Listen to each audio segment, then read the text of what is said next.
Morphological identification of model arthropod.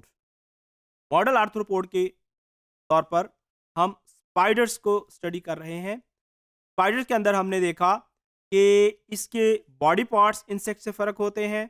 इनके अंदर antenna मौजूद नहीं होता। इनके अंदर 4 पेयर्स ऑफ लेग्स मौजूद होते हैं।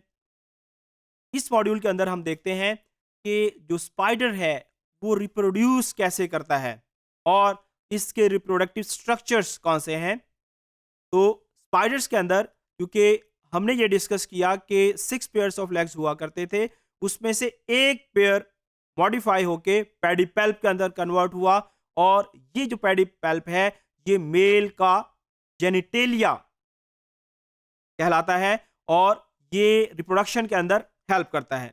इसी तरीके से फीमेल के अंदर एपिगाइन मौजूद होती है जो कि वेंट्रल साइड जो एब्डोमेन की है वहां पे मौजूद है। अब जो एपिगाइन का जो स्ट्रक्चर है वो बहुत इंपॉर्टेंट है। इसी तरीके से मेल का जो पेडिपेल्प है ये मॉर्फोलॉजिकल करैक्टर है जिसको टैक्सोनॉमिस्ट यूज करते हैं। तो ये एक ऐसा करैक्टर है जिसकी टैक्सोनॉमी के अंदर, खासतौर पर स्पाइडर टैक्सोनॉमी के अंदर बहुत ज्यादा इंपॉर्टेंस है, क्योंकि आमतौर पर जो एक स्पीशीज है उसका जो जेनिटेलिया का स्ट्रक्चर है ये किसी दूसरी स्पीशीज से रिजेंबल नहीं करता।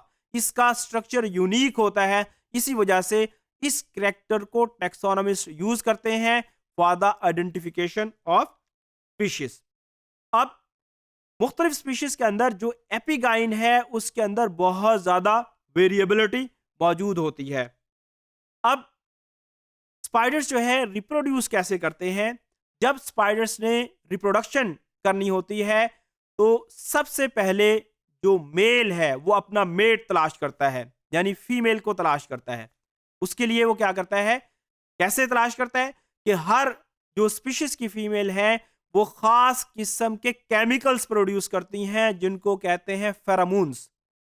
मेल्स इन फेरामून्स को डिटेक्ट करते हुए अपनी स्पीशीज की जो फीमेल है उसको तलाश करता है।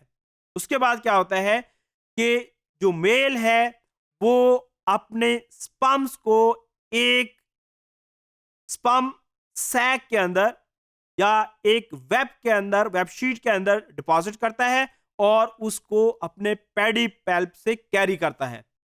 उसके बाद ये जो मेल है ये फीमेल को अप्रोच करता है और ये जो पेडिपेल्प के जरिए ये जो स्पर्म्स हैं उनको फीमेल के स्पर्म स्टोरिंग स्ट्रक्चर के अंदर इंट्रोड्यूस करता है।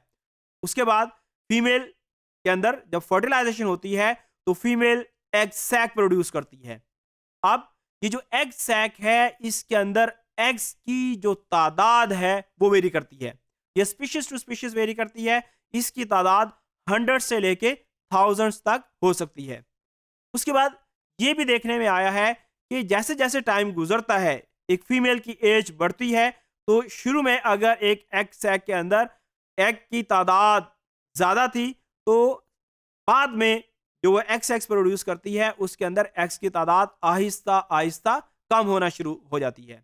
ये भी देखने में आया है कि एक स्पाइडर जब अपना लास्ट एग सैक जो है प्रोड्यूस करती है तो उसके बाद उसकी डेथ हो जाती है। तो इस तरीके से फीमेल रिप्रोड्यूस करती है कि सबसे पहले एक मेल अपने फेरोमोन्स के जरिए फीमेल्स को तलाश करता है।